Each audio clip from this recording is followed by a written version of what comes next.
how much do you love yourself? Because if you understand the value of self-love, you'll never be friends with those type of people. Most of the people out here are running around empty. They have no sense of self, no sense of self-love. When I say self-love, it has nothing to do with celebrity, money, materialistic things, and all of the things that your negative mind could probably go to. It has nothing to do with self-love. It has nothing to do with looks, nothing to do with cars and any of the superficial things that one would assume that could make you love yourself even more. It's a matter of knowing your value. It's a matter of you saying, I don't have to be around these people in these type of environments and situations in order for me to finally see the value in myself. I love me independent of you loving me. I believe in me. I know my self-worth. I am here and I have a purpose. There is no value in having wisdom, knowledge, insight, spirituality, love. Every day I am a work in progress.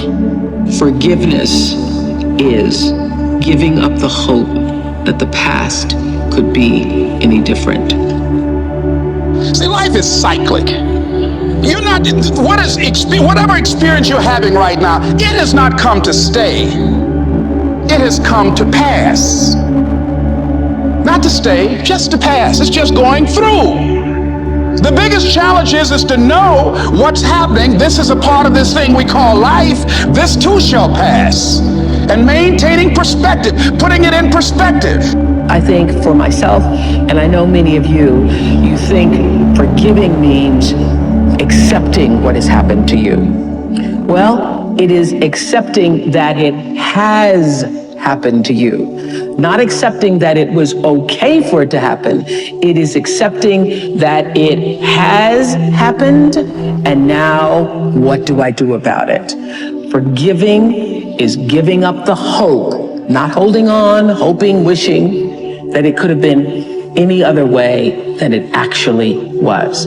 Giving up the hope that the past could be any different. And when I got that, I think it took me to the next level of being a better person, because I don't hold grudges for anything or any situation, and neither should you. It's letting go so that the past does not hold you prisoner, does not hold you hostage. A person who can forgive nothing is a person who's totally destroyed psychologically and emotionally.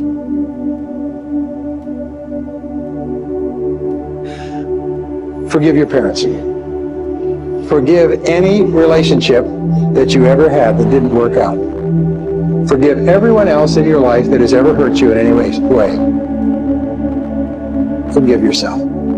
Let it go and begin to focus on developing myself. And I say to you, you're going to have people to do things to you. Things are going to happen to you. And the most important thing to do is to harness your will and let it go and move so you can grow, so you can get on with your life. It doesn't matter about what happens to you. What matters is, what are you going to do about it? What are you going to do now, Les? But if you want to begin to move into your own personal greatness, if you want to begin to really enjoy a happy, successful, healthy life, you've got to be willing to go against the tide. You've got to be willing to harness your will. So as you're in the process of reinventing your life, write a description of the kind of person that you want to be. What are the things that you must overcome? What qualities about your personality you know that you're going to have to change, because those particular characteristics are liabilities to you? What are your assets? What are your strong points? Look at and evaluating yourself to make that determination. Other thing is that in order to get out of a rut, we need some coaching. Find some trusted critics. People that you know care about you and love you. So there's some things that keeps us from growing and getting out of ruts. Number one, we identify with feedback. We take it personal when someone wants to give us some feedback on where we are falling short and tell us about our blind spots. We want to have everything being positive about us. We're not perfect. It hurts. I have a friend who's a trusted critic. I don't like him, but I love him. He doesn't tell me the things I want to hear. He tells me what I need to hear so I can grow. It hurts. It hurts when he put me on the hot seat. I can't stand it. But that's the only way that I can grow. And I'm glad that he loves me enough to risk our friendship to tell me what I need to hear, not what I want to hear. You have to be willing to break from the past to have the future you so desperately desire. You have to have the courage to allow yourself to honor the past as it was, to forgive those who need to be forgiven, to forgive yourself, and to acknowledge that everything led you to this point now. Everything. High performers are not dissatisfied strivers. They're not. They're happy. High performers are happier than their peers. We all believe that to get the top, it's gonna be lonely at the top, and we all believe you have to grind and kill yourself to get there. Yeah. And that's completely wrong, and the data proves it worldwide, which is, I think, just overcoming a lot of people's biases about how you work today, because right now, especially today, like, grind on social media is so popular, or hustle, and by the way, none of the top 15% of high performers worldwide identify with those words. They literally don't. We asked them, we did a whole keyword analysis. Yep. This was actually pretty cool. And high performers explicitly say, these are the 3 driving feelings. If we said there was a high performance state, it's driven from these 3 things. Number 1, full engagement. Number 2, joy. And number 3, confidence. That's what they relate with, okay? That's where it's coming from. It's a joyous journey, not a dissatisfied one. And I had this conversation in the book because I kind of maybe frame it this way. Each of these chapters opens with a vignette of somebody I worked with or a situation that I was in that demonstrated high performance. In this particular situation, I'm walking on stage, thousands of people, after a very famous musician was out there and was telling the audience that person's secret to success, remember, thousands of people, their secret to that person, their whole speech, their secret to success was never settle.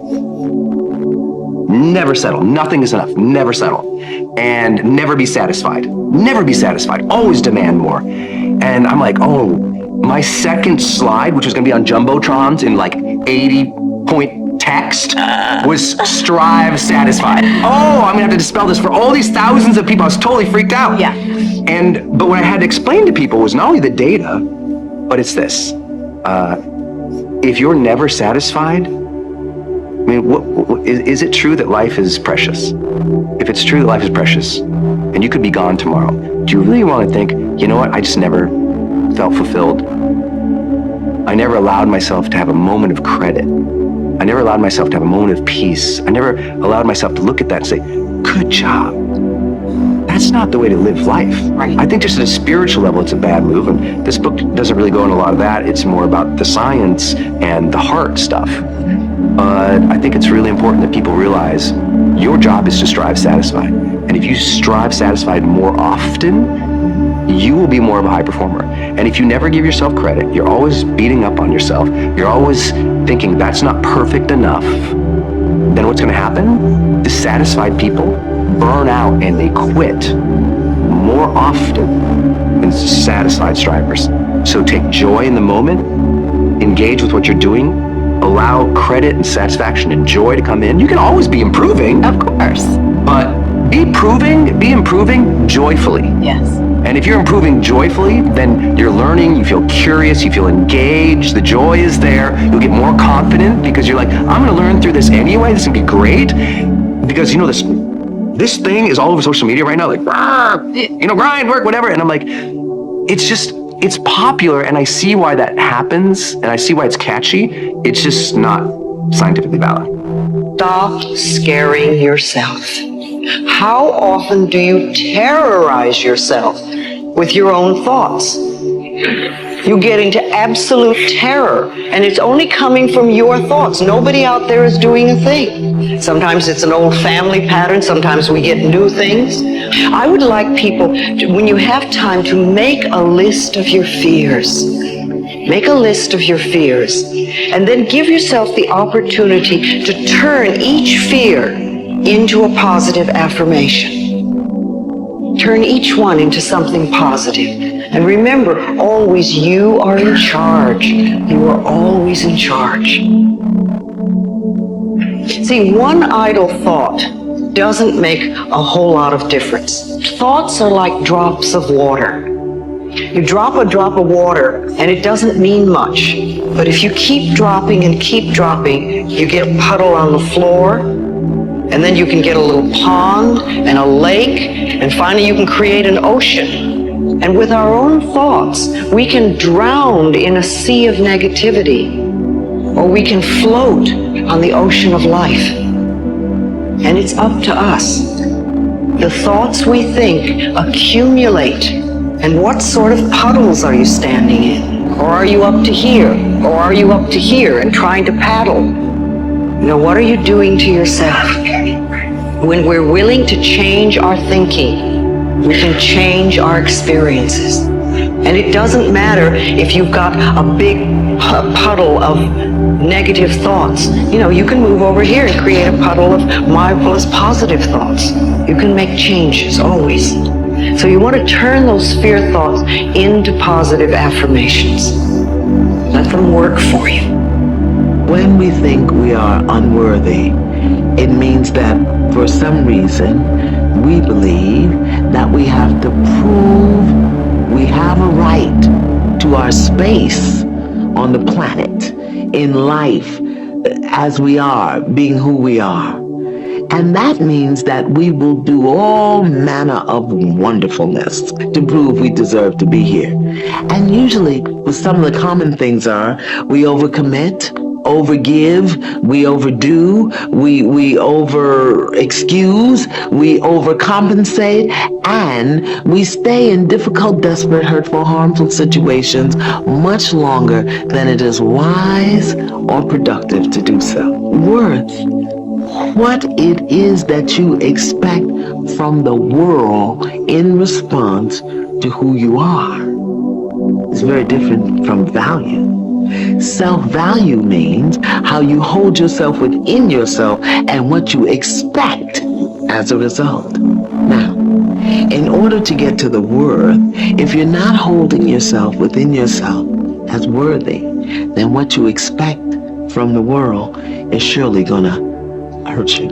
This is what you're going to do. You are literally going to dump out everything that's in your head onto this piece of paper. Every concern, every worry, every to-do, everything that's bothering you that you're thinking about. For some people especially, they're just experiencing way too much pressure. And that pressure, a lot of times, it's just an imbalance in perspective. And discipline is a matter of the imposition of order, and the order is necessary, especially for people who are hopeless and nihilistic.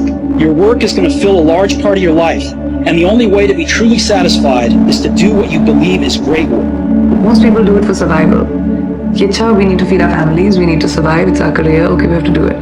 But to wake up with, my feet and my fingers tingling and say, wow, I have this to do, I have that to do today. And it's an amazing feeling, and I don't take it for granted. You're going to have a hard time thinking about all the options, and you're going to be really attached emotionally. So a lot of us know that.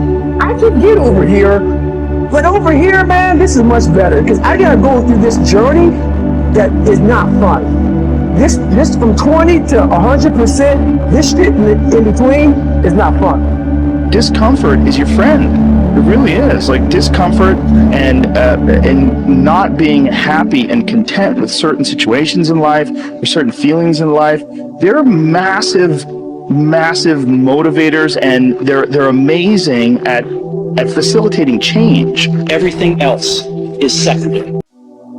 Were the words, "Stay hungry, stay foolish."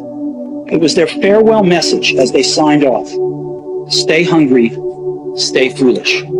And I've always wished that for myself. Well, it is scary. I will always say that, especially business, because it's a very scary place to be in. It changes, it goes ups and downs, it has so many ups and downs. To be successful, you have to be able to walk away from a deal. You have to. If you want it bad enough, then people are going to give it to you at petals, If you think it sucks, but it's bad, you have losing pessimistic DNA. And if you think it's awesome and phenomenal, you have optimistic winning DNA. And I believe that to be true. And so that's where we're at. That's why people gotta understand what is in us. We have no idea until we start trying hard. Is it as enjoyable as it can be? And we all know that there's a spectrum for that enjoyability. Like, we've all had times in our life where it's not been so great, and then times in our life where everything came together. Like, well, the discipline part you don't hear a lot about. That's the things people do when nobody else sees. That's when you win.